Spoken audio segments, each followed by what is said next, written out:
The alarm bells rang through the deep space monitoring station like angry birds. Captain Jake Morrison pushed his coffee cup aside and ran to the main control room.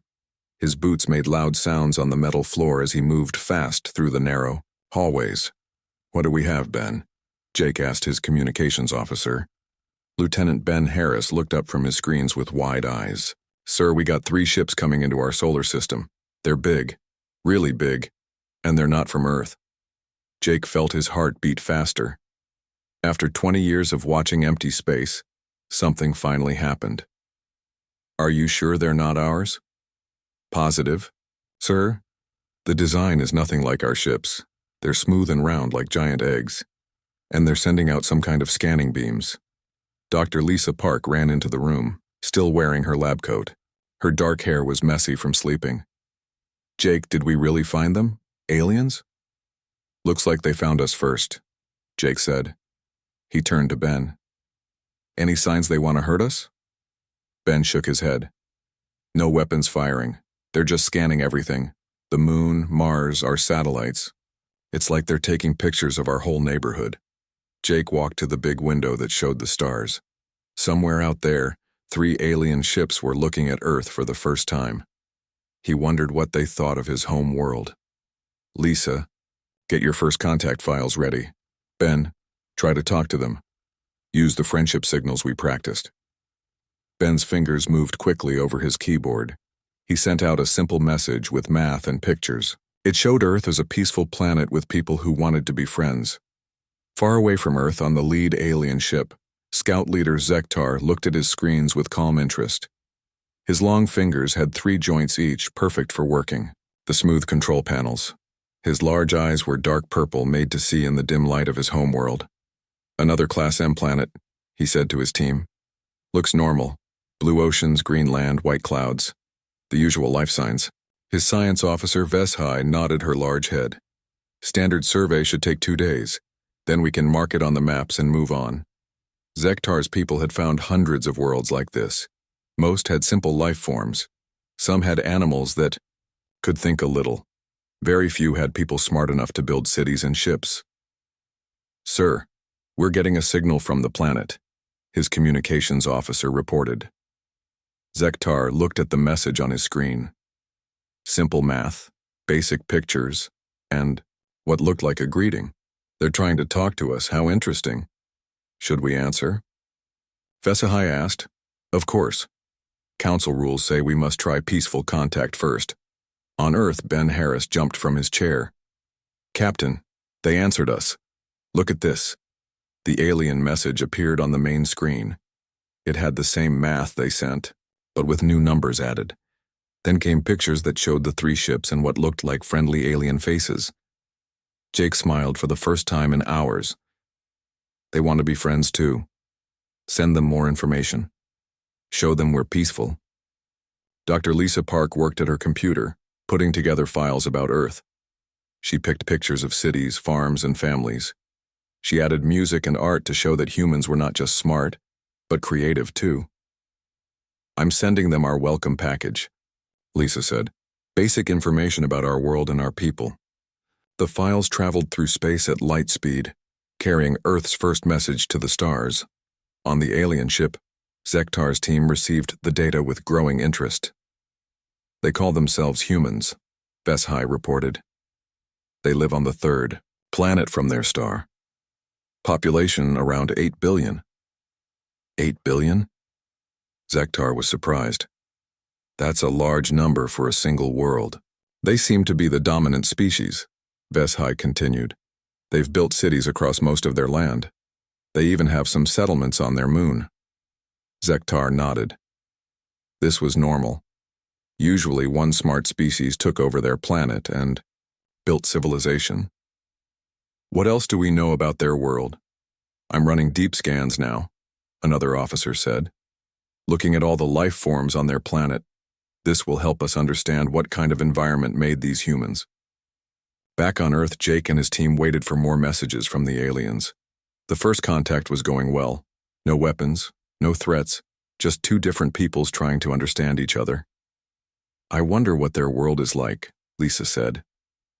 They must be explorers like us to travel so far from home. Maybe they can teach us about other worlds, Ben added. Think of all the things we could learn. Jake looked out at the stars again. This was the day that changed everything. Humans were no longer alone in the universe. Soon, they would be part of something much bigger. On the alien ship, Vesahai watched her screens as the deep scans came back with data. At first, everything looked normal. Plants, small animals, the usual things found on living worlds. Then the computer started showing warnings. This is strange, she said, looking closer at the readings. These numbers can't be right. What's wrong? Zektar asked. Veshai's purple eyes grew wider as she read the data. Sir, this planet, it's not normal. Not normal at all. Explain. The scans show thousands of different predator species, all living on the same world, all active at the same time. Her voice became quieter. I've never seen anything like this before. Zektar moved to look at her screen.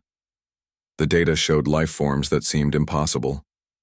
Creatures with massive teeth, others with deadly poison, some that could crush bones with their bite. Are you sure the scanners are working right? He asked. I ran the scans 3 times. Same results. Vesahai looked scared.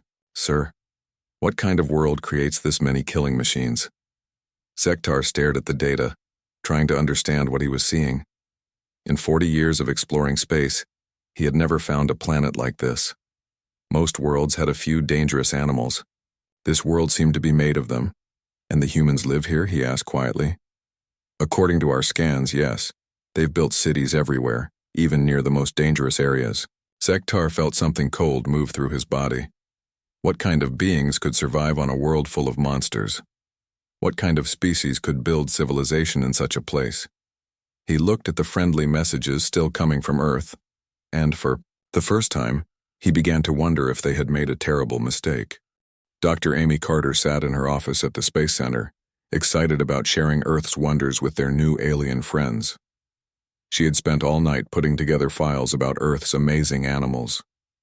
Her computer screen showed folders full of pictures and videos, each one carefully chosen to show how beautiful their world was. Rick, come look at this, she called to Commander Rick Barnes, who was drinking coffee by the window. I've got the perfect files to send them. This will show them what an incredible planet we live on. Rick walked over and looked at her screen. What did you pick? I started with ocean life. Look at this great white shark footage from last month. Amy clicked play on a video that showed a massive shark jumping out of the water, its rows of sharp teeth catching the sunlight. Beautiful. Animal, Rick said. They'll love seeing how graceful it moves. Amy nodded and opened another file. And here's some footage of saltwater crocodiles. Amazing how they've survived unchanged for millions of years. True success story of evolution. Meanwhile, on the alien ship, Vesahai received the first batch of files from Earth. She opened them with scientific curiosity, ready to catalog another world's simple life forms. The first video started playing. Vesahai watched a creature rise from blue water, its mouth open to show rows of triangular teeth. Each tooth was as long as her finger. The creature moved with deadly speed, its black eyes showing no emotion at all. By the sacred moons, she whispered. Her 3-fingered hands shook as she paused the video. She called Zektar to her station. Sir, you need to see this. Zektar arrived and watched the shark video with growing alarm. What is this creature? According to the human files, it's called a great white shark. It can smell blood from 5 miles away. It can swim faster than our shuttlecraft. And sir, it can sense electrical fields from other creatures' heartbeats. Zektar's purple eyes went wide. This must be their apex predator, the one creature that rules their oceans. That's what I thought too, Vesahai said quietly, until I opened the second file. The crocodile video began. A massive reptile lay perfectly still in muddy water, looking like a floating log. Then it exploded into motion, grabbing a large animal in its jaws. The crocodile rolled over and over, using its powerful tail to spin through the water. It can hold its breath for over an hour, HFY read from the human data. It has the strongest bite force of any animal on Earth, and it performs something called a death roll to tear apart its prey. Zektar felt sick. 2 apex predators in the same environment? That was impossible. Most worlds could only support 1 top hunter. There must be a mistake, he said. No world can have multiple apex species. Back on Earth, Amy was getting more excited as she prepared the next files. Oh, Rick, wait until they see the land animals. I've got videos of lions, tigers, bears, and wolves. They'll be amazed at the diversity. Don't forget the smaller ones, Rick suggested. Maybe show them some of our insects, too. That army ant footage is incredible. Amy laughed. Good idea. I'll add the bullet ants, those giant hornets from Japan, and maybe some footage of those Australian spiders. She uploaded dozens of files, each one showing Earth's animals doing what they did best. Lions hunting in groups, tigers stalking through tall grass, brown bears catching salmon with their massive claws, wolves running across snow in perfect formation. On the alien ship, HFY's scientific training was breaking down. Each new file showed creatures that should not exist on the same world. Her computer kept flagging the data as corrupted because the readings seemed impossible. She watched a grizzly bear run at full speed, moving faster than most alien vehicles could travel on land. The bear crashed through trees like they were small sticks. Then came the video of the same type of creature standing up, reaching twice the height of a human and roaring loud enough to be heard for miles. These bears, she reported to Zektar with a shaking voice, they can run 30 miles per hour, climb trees, swim across rivers, and their claws are longer than our ceremonial blades. Surely that's their land apex predator, Zektar said hopefully. HFY opened the next file. Big cats filled the screen, moving like liquid shadow through tall grass. Their muscles moved under golden fur as they stalked their prey with patience that lasted hours. Lions hunt in organized groups, she read. Tigers are ambush specialists that can leap horizontally for 30 feet. And sir, there are dozens of other big cat species, each one a perfect killing machine. Zektar's legs felt weak. He sat down, heavily in his command chair. How many apex predators does one world need? I don't think we're looking at apex predators anymore, HFY said quietly. I think we're looking at a world where everything is an apex predator. The insect files arrived next. HFY opened them without thinking, her mind already overwhelmed by what she had seen. Army ants marched across the screen in perfect lines, millions of them moving like one giant creature. They covered everything in their path, working together to tear apart animals much larger than themselves. To these ants, HFY read in a voice that sounded far away, can strip the flesh from large animals in minutes. They're completely blind but coordinate through chemical signals to act as one massive predator. Then came the hornets, each one as big as HFY's thumb, with stingers that could pierce through thick clothing. The video showed them attacking in swarms, their angry buzzing filling the air like war cries. And these spiders, she continued, watching footage of huntsman spiders moving across walls with impossible speed. They don't build webs. They actively hunt their prey, running them down like tiny wolves. Zektar stared at the screens, showing Earth's normal life. Every creature seemed designed for maximum efficiency in killing. Even the small ones were deadly in ways his people had never imagined. Sir, his communications officer called out, we're getting another message from the humans. The message appeared on screen. It was from Dr. Amy Carter, and she sounded excited and friendly. Hello, our new friends. We hope you enjoyed learning about our ocean and land animals. We thought you might like to know that many of these creatures live very close to our cities. Some of them we've even made into companions. Tomorrow we'll send files about our domestic animals. We think you'll find it interesting how we've learned to live alongside nature's most magnificent predators. The bridge of the alien ship went completely silent.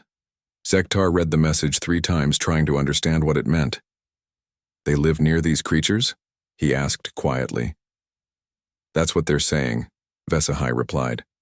And sir, they mentioned domestic animals. They've turned some of these predators into companions. Zektar felt something cold spread through his chest. What kind of species could tame creatures like this? What kind of beings would want to live alongside such monsters? He looked at the friendly human faces in their messages, their warm smiles and welcoming words. For the first time since becoming a scout leader, Zektar felt truly afraid. "Double-check all our scans," he ordered quietly, "and prepare a preliminary report for the council. I think we need to tell them what we've found here." But even as he gave the orders, Zektar knew that no report could capture the growing horror of what they had discovered. Earth wasn't just another world with life on it. Earth was a world where nightmares had learned to walk, swim, and fly. Dr. Lisa Park walked into the communications room with a big smile on her face. She carried a tablet full of pictures and videos that she thought would help the aliens understand human culture better. "Ben, I've got some great cultural files to send our new friends," she said to Lieutenant Ben Harris. "I think they'll be fascinated by how we live on Earth." Ben looked up from his screens. "What kind of stuff did you put together?" "Recreation videos, sports footage, vacation pictures. You know, the fun things humans do. I want them to see that we're not just workers and scientists. We know how to enjoy life."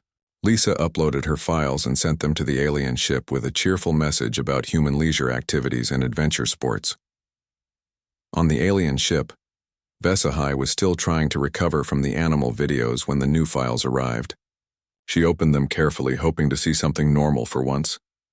The first video showed humans in small boats on dark water. They were lowering metal cages into the ocean. Then massive sharks appeared, just like the ones from the previous files. But instead of running away, the humans jumped into the water and swam toward the sharks. "No," Vesahai whispered. "They can't be doing what I think they're doing." She watched in horror as humans swam next to great white sharks, taking pictures and reaching out to touch them. The sharks could have eaten the humans in one bite, but the humans acted like this was perfectly normal. The next video showed humans climbing up the side of a mountain. The mountain was covered in ice and snow. The wind was so strong it knocked some climbers down. Several humans fell, hanging from ropes over empty space thousands of feet above the ground. "Why are they doing this?" Vesahai asked the empty room. "There's nothing up there but death." She read the human description. Mountain climbing is a popular sport. Many humans spend years training to climb the world's highest peaks. Mount Everest, our tallest mountain, has been climbed by thousands of people, including children and elderly humans. Vesahai's hands shook as she opened the next file. It showed humans running directly at massive bulls, the same type of creatures, that could crush bones with their hooves. The bulls had long, sharp horns and weighed more than small vehicles. Instead of avoiding these deadly animals, humans deliberately made them angry and then ran in front of them. "Recreation," she read, from the file description. "The running of the bulls is a traditional festival where humans test their courage against dangerous animals." The videos kept coming. Humans jumping out of flying vehicles with nothing but thin cloth to slow their fall. Humans sliding down mountains, on narrow boards moving at speeds that would kill them if they hit a tree. Humans swimming in frozen water for fun. Zektar appeared at her station. "How are the cultural files?" Vesahai turned to look at him with wide, frightened eyes. "Sir, I don't think these are cultural files. I think they're evidence of species-wide insanity." She showed him a video of humans diving into water from high cliffs. The humans fell through the air for several seconds before hitting the water hard enough to break bones, but they were laughing and cheering as they fell. "They do this for entertainment," Vesahai said quietly. "They risk death for fun." Zektar watched more videos with growing disbelief. Humans surfing on giant waves that could crush buildings. Humans racing vehicles at deadly speeds around tight corners. Humans fighting each other in cages while crowds cheered. "Sir, there's more," Vesahai continued. "They don't just risk their lives for recreation. They actively seek out the dangerous creatures we saw in the previous files." She opened a file showing humans on safari, driving small vehicles close to lions and elephants. The humans got out of their vehicles to take pictures, standing just feet away from creatures that could kill them instantly. "Wildlife photography," she read. a popular career where humans travel the world to document dangerous animals in their natural habitats. Another video showed a human swimming with crocodiles, the same death-rolling predators from the earlier files. The human moved slowly through the water while massive crocodiles floated nearby, their eyes watching every movement. This human studies crocodile behavior, HFY reported. He spent 30 years living near them, swimming with them, and even feeding them by hand. Zektar felt his world spinning. They study the monsters voluntarily? It gets worse, sir. HFY opened files about human endurance activities. They have something called marathons, where thousands of humans run 26 miles without stopping. Some humans run for days across deserts where the temperature can kill them. She showed him videos of ultramarathons, where humans ran 100 miles through mountains, forests, and wastelands. The humans looked exhausted and in pain, but they kept running. And sir, here's the most disturbing part. HFY's voice dropped to a whisper. I found historical data about how humans hunt. The files showed human ancestors tracking animals across vast distances, not with vehicles or advanced weapons, but on foot, running after their prey for hours or even days until the animals collapsed from exhaustion. They call it persistence hunting, HFY explained. Humans would pick a target and follow it without stopping until it was too tired to run anymore. They didn't need to be faster than their prey. They just needed to never give up. Zektar stared at the data, his mind struggling to process what he was learning. You're telling me that humans can literally run their prey to death? Yes, sir, and they still do it today for sport. They call it endurance hunting, and some humans practice it to connect with their ancestors. A new message arrived from Earth. Dr. Lisa Park sounded excited and friendly as always. We hope you enjoyed seeing how humans spend their free time. We're proud of our adventurous spirit and our ability to push beyond normal limits. Tomorrow we'll send information about our domestic animals and how we've learned to live in partnership with some of nature's most magnificent predators. We think you'll be amazed by the bonds we've formed with creatures like wolves, big cats, and even some of the sharks and crocodiles you saw in our earlier files. The bridge went silent. Zektar read the message several times, each reading making him feel more afraid. They've domesticated the apex predators, he said slowly. Sir, I don't think we're dealing with a normal species, HFY replied. Normal species avoid death. These humans seem to seek it out for entertainment. Zektar looked at the friendly human faces on his screen, their warm smiles and welcoming words.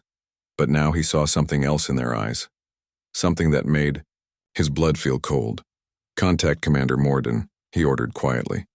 Tell him we need military analysis of this species, and prepare a priority message to the Galactic Council. What should the message say, sir? Zektar looked at the videos still playing on the screens. Humans laughing as they fell from great heights. Humans running toward danger instead of away from it. Humans swimming with monsters that could tear them apart.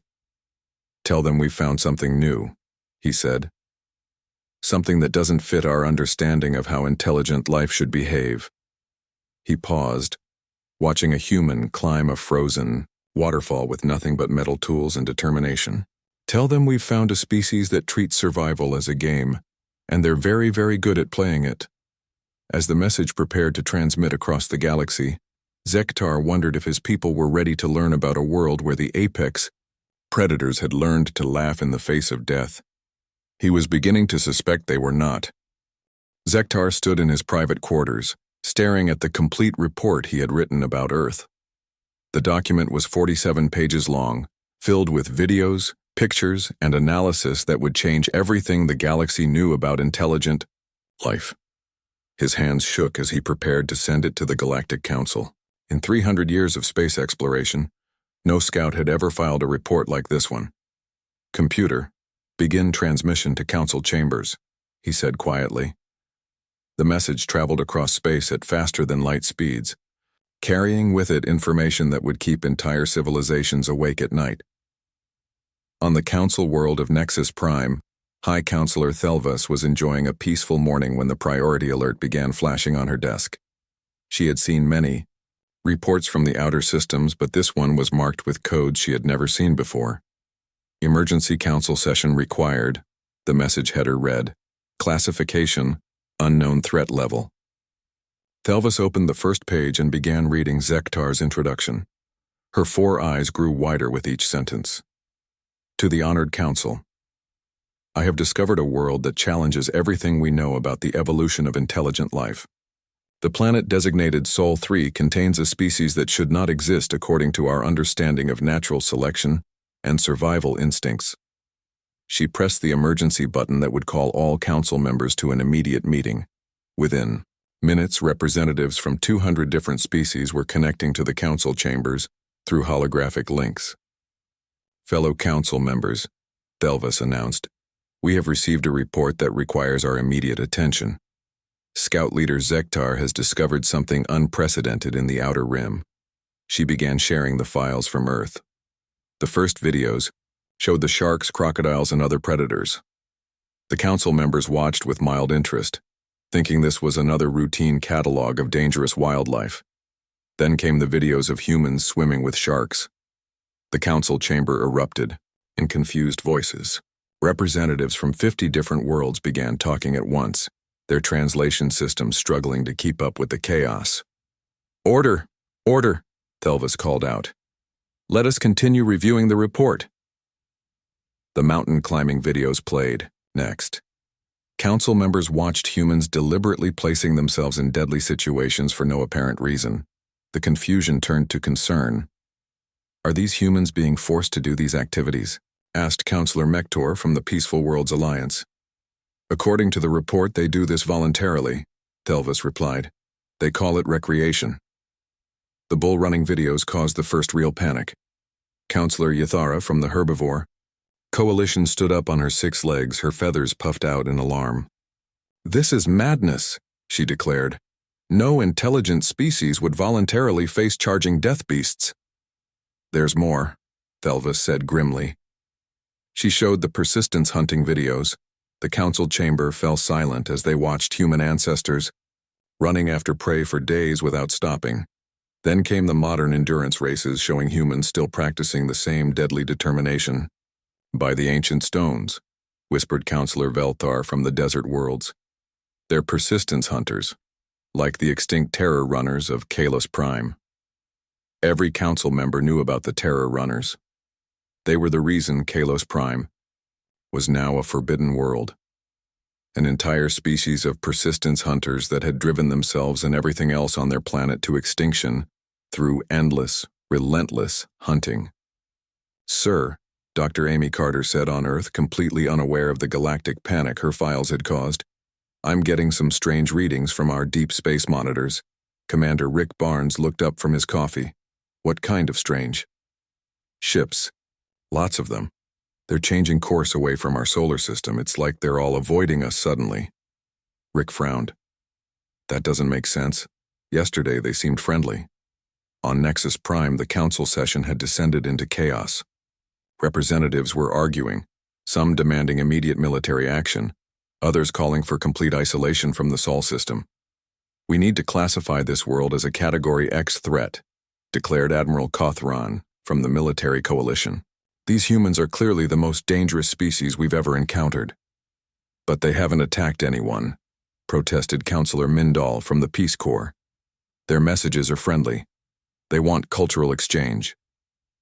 Admiral Kothran played the video of humans jumping from aircraft with cloth parachutes. Look at them. They throw themselves from flying vehicles for entertainment. What happens when they decide throwing themselves at our ships might be fun?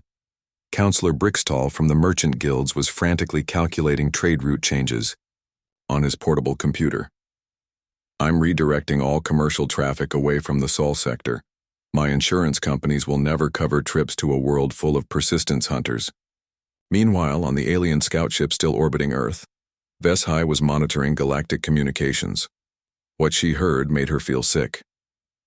Sir, she reported to Zektar, the galaxy is in panic. 17 species have issued emergency warnings about Earth. The Timid Ones Collective has requested immediate relocation to another galaxy.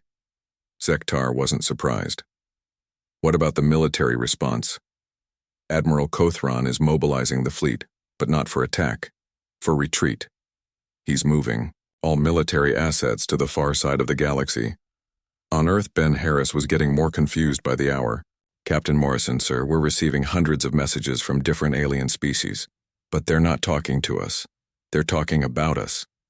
Jake Morrison looked at the translated messages scrolling across his screen. The words made no sense to him. Persistence hunters confirmed in Sol system. Recommend immediate evacuation of surrounding sectors. Death World species makes contact. Extreme caution advised. Why are they calling us a Death World species? Jake asked Dr. Lisa Park. Lisa shrugged. Maybe they're not used to planets with as much biodiversity as Earth. We should send them more cultural information to help them understand us better. Back on Nexus Prime, the Council was voting on emergency measures. The results were unanimous. Earth would be designated as a quarantine zone, with warning beacons placed throughout the Sol system. All species are advised to maintain maximum distance from the Sol system, High Counselor Thelvas announced. The humans are to be treated as a Category X evolutionary anomaly. Counselor Yathara raised her wing. What if they try to leave their system? The council chamber went silent. No one had thought about that possibility. They're already building ships, Admiral Kothran reported grimly. According to the scout reports, they have primitive spacecraft and are actively exploring their local system. Then we pray to whatever gods we worship that they stay home, Thelvas said quietly.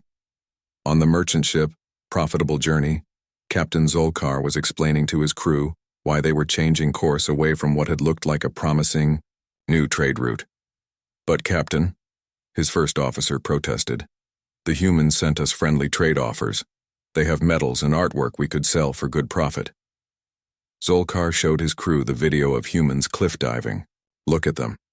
They jump from high places into water for fun. What do you think they'll do when they get bored with normal trade negotiations? The crew watched in horror as humans laughed while falling through the air at potentially lethal speeds. Change. Course, the first officer agreed quickly. Set heading for the far rim. I hear the gentle shepherds are selling nice, safe wool products. All across the galaxy, similar conversations were happening. Trade routes were being redrawn. Military positions were being repositioned. Entire species were making plans to move to safer parts of the galaxy. On Earth, the humans continued sending friendly messages into space, completely unaware that they had become the galaxy's most feared species without firing a single shot. Maybe they just need time to get used to us, Dr. Lisa Park suggested optimistically. She was wrong.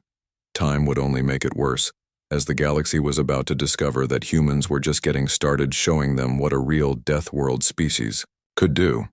In the Council archives, a new file was created with the highest security classification. Its title read, Project Human, Study of the First Confirmed Persistence Hunter Species to Achieve Space Travel. The file would remain classified for centuries, too dangerous for most species to read. But its conclusions would reshape galactic civilization forever. Earth was no longer just another world. It was now the place where nightmares had learned to build spaceships. 6 months had passed since the first alien ships visited Earth. Captain Jake Morrison stood in his office reading reports that made him scratch his head in confusion. This doesn't make any sense, he said to Dr. Lisa Park, who was sitting across from his desk. According to our deep space monitors, there are now 47 different alien civilizations in our galaxy, but none of them will come closer than 50 light-years to Earth. Lisa looked at her tablet, which showed dozens of friendly messages from humans that had gone unanswered. Maybe they're just shy. Some species might need more time to feel comfortable with new friends. Shy? Jake laughed. Lisa, they've built a ring of warning beacons around our entire solar system. The messages we're picking up call it a Category X evolutionary hazard zone. Commander Rick Barnes walked into the office with a cup of coffee and a puzzled expression. Jake, you need to see the latest intelligence reports. 3 different wars in our galaxy sector just ended this week. That's good news, right? Lisa asked. It would be, except they all ended the same way. Both sides in each conflict just stopped fighting and signed peace treaties. When our translators asked why, all we got back was preventive measures and Location security protocols. On the far side of the galaxy, High Counselor Thelvas was reading the monthly Galactic Security Report with growing amazement. In the 6 months since the human discovery, galaxy-wide conflicts had dropped by 90%. The reason was simple. Every species was too scared to fight with each other, because fighting might somehow attract human attention. "This is unprecedented," she told her assistant. "We've achieved more peace in 6 months than we managed in the previous 6 centuries. Her assistant, a nervous creature named Plibtal, shifted his many eyes toward the star charts. "The fear is spreading, High Counselor. Yesterday, the aggressive warrior clans signed a non-violence pact with their oldest enemies. What was their reasoning? They said, quote, 'We cannot risk loud conflicts that might interest the persistence hunters from the death world.'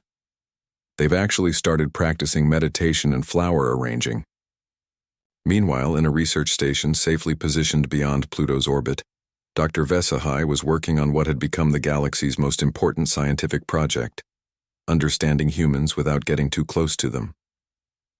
Her research team included volunteers from 12 different species, all of whom had volunteered to study humanity from a safe distance.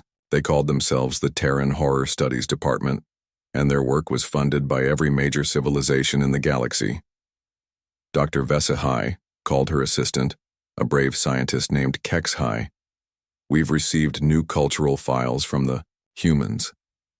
Vesahai felt her usual mixture of scientific curiosity and deep terror. "What are they sharing now?" "Videos of something they call pet ownership." Kexhai's voice shook as he spoke. "They've domesticated the apex predators. The videos showed human families living with wolves, which the humans called dogs. Children played with these creatures, throwing objects for them to chase and retrieve. The wolves, instead of eating, the children seemed to protect and love them." "This is impossible," Vesahai whispered. "They've turned persistence hunters into family companions."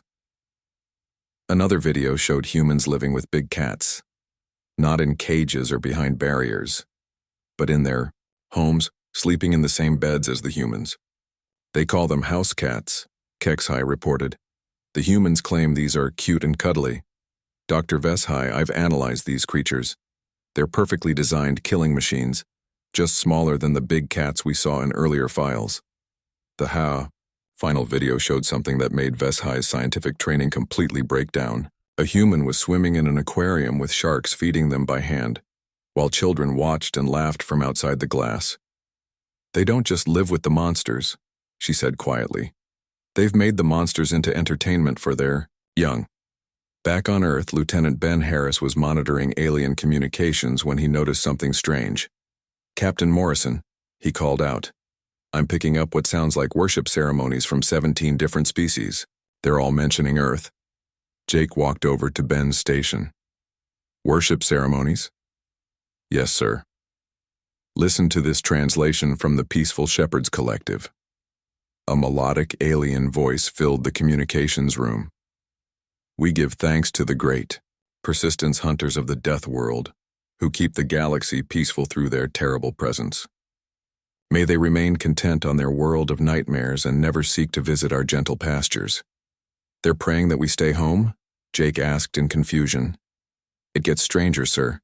The warrior clans have declared humans to be death gods who choose mercy. They've stopped all their traditional wars because they believe fighting might anger us." Dr. Lisa Park looked up from her computer with excitement. "Jake, this is wonderful. We've accidentally created galactic peace just by existing." On the merchant vessel Safe Profits, Captain Zolkar was explaining to new crew members why their trade routes avoided the entire inner galaxy. "But Captain," a young officer asked, "the humans keep sending us trade offers. They seem friendly, and their prices for rare metals are very good." Zolkar showed the crew a video of humans bungee jumping, laughing as they fell toward the ground, with only an elastic rope to save them. "Look at them," he said seriously. "They tie ropes to their feet and jump off bridges for fun. What do you think they'll do to our ship when they get bored with normal trade?" The young officer watched humans cheering as they bounced up and down over a deep canyon. "Change course, Captain. Let's try the Safe World sector instead."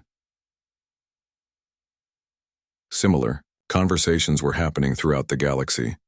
Humanity had become the ultimate deterrent to conflict, not through superior weapons or military might, but through pure, inadvertent terror.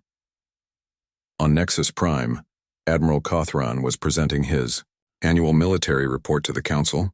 "Honored Council members," he announced, "I'm pleased to report that we've achieved something unprecedented in galactic history. We now have complete peace throughout our known territories." "How did we accomplish this miracle?" asked Councillor Mektor. "Fear," Admiral Cothran replied simply. "Every species in the galaxy is now too afraid to fight with each other because they don't want to risk attracting attention from the Sol system. The humans haven't made any aggressive moves toward anyone," Councillor Mindal pointed out. "That's exactly what makes them so terrifying," Admiral Cothran explained. "They don't need to threaten anyone. Their very existence is threat enough." He displayed a holographic map of the galaxy. "Look at the patterns. Trade disputes are being settled through negotiation. Territorial conflicts are being resolved peacefully. Even the Chaos Pirates have started growing flowers instead of raiding merchant ships." Back on Earth, Dr. Amy Carter was putting together another cultural exchange package for their alien neighbors. "I've got some great footage of extreme sports from last weekend," she told Rick Barnes excitedly. "Base jumping, volcano surfing, and that new sport where people swim with electric eels. I'm sure our alien friends will love seeing how adventurous humans can be." Rick smiled. "They certainly seem interested in everything we do, though I noticed they're studying us from farther and farther away." "Maybe they're just being polite," Amy suggested. "Giving us space to be ourselves." She uploaded the files and sent them into space with her usual cheerful message about human recreation and the joy of challenging death for entertainment. On the research station, Dr. Vesahai received the new files and immediately prepared sedatives for her entire team. Studying humans had become the galaxy's most dangerous scientific field, with a 90% rate of psychological breakdown among researchers. "New files incoming," she announced to her staff. "Remember, these are for scientific purposes only. Try not to think about them during your sleep cycles."